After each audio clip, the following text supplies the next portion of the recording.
is weer een aflevering van In het Zonneke en deze keer vanuit Veld. Daar een heel jong persoon gaat heel groots gedaan en bijzonders veel in de pap. Hij is op de hoogte dat we eraan komen, maar eens kijken wat er te vertellen heeft.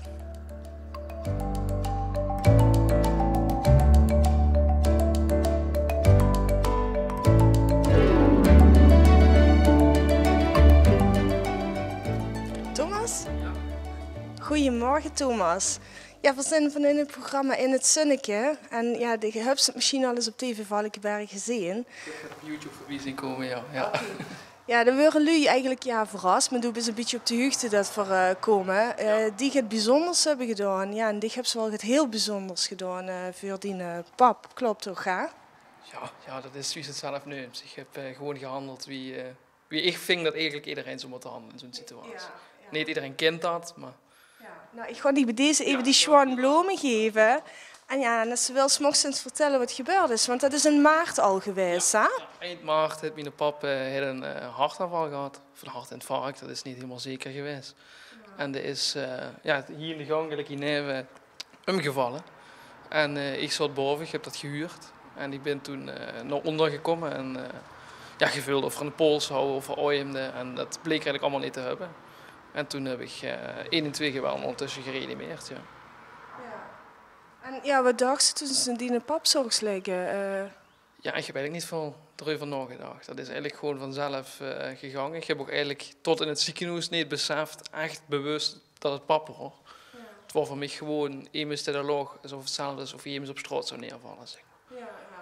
En wie wist ik wat ze moesten doen? Ik heb in groep 8 een EHBO-cursus gehad. En daar is reanimatie ook aan bod gekomen. En ik heb een videospel wat ik heel lang heb gespeeld. Ik denk 4 jaar ondertussen misschien al. Ja, wie had dat spel? Dat is GTA 5, Grand Theft Auto. En dat heb weer een hele community is dat eigenlijk. Die hebben dat spel zeg maar aangepast. Hoe dat er in plaats van Amerikaanse politieauto's, Nederlandse politieauto's, ambulances, etc. rijden. En ja, we spelen dan op avonden met 30, 40 man de stad Rotterdam bijvoorbeeld nou. En iedereen houdt dan zijn taak en ik word dan politiechef en een andere toevallig uit Groningen, dat wordt dan van de ambulance. En dan tegen Annelies die maakte meldingen aan.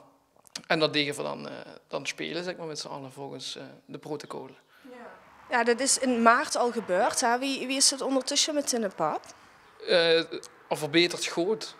En het is, we kunnen heel blij zijn hoe en hoe steeds, zeg maar, in de zin van wie er toen natuurlijk lag. Ze hebben in coma gelegen, toch? Hè? Ze hebben hem in kunstmatig coma gebracht, inderdaad. Dat is standaard bij een reanimatie. En het wakker worden ging toen moeilijk. Omdat er al een verhoogde bloeddruk houdt van zichzelf. En het wordt moeilijk met de medicatie. En uiteindelijk is er goed wakker worden. Hij heeft er nog volgens mij 1 of 2 weken in het ziekenhuis gelegen. En toen mocht hij naar huis. Ja. En toen is ze rustig heen, gaat in de tuin en dat gaat allemaal prima.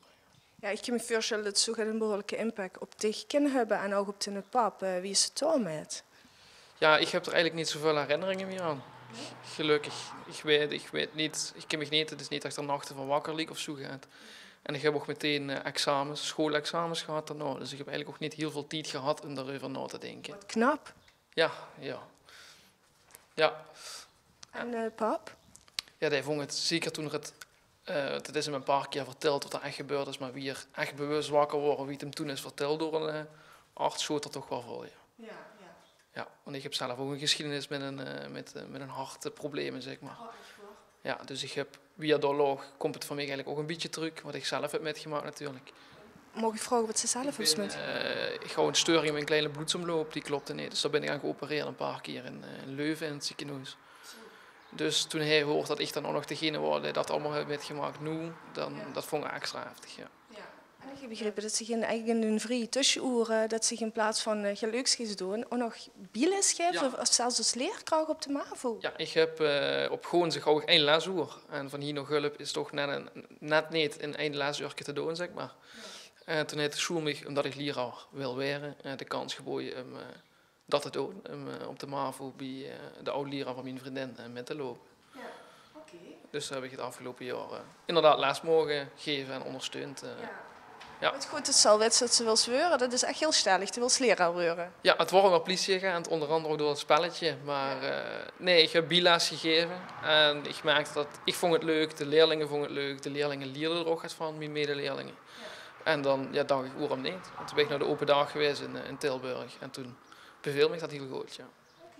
Ja, dus jij is naar Tilburg toe. En wat voor soort leraar? Scheikunde, leraar scheikunde en natuurkunde. Ja. Mooi. Ja, de gun voor dich heel veel succes wensen. Hij gaat door met wat ze allemaal deis natuurlijk. En ja, hopelijk hoeft ze niet meer zo het ergst natuurlijk met te maken. Nee, dat hoop ik gewoon niet. Nee. Dit was weer een aflevering van In het Zinneke. Kent je ook een jeugdig persoon die het goed staat voor een ander? Misschien voor het dorp, voor zijn opa en oma. Ieder idee is welkom. Mail dan naar inhetzinneke@tvvalkenberg.tv. En misschien voor een volgende keer deze persoon kunnen verrassen.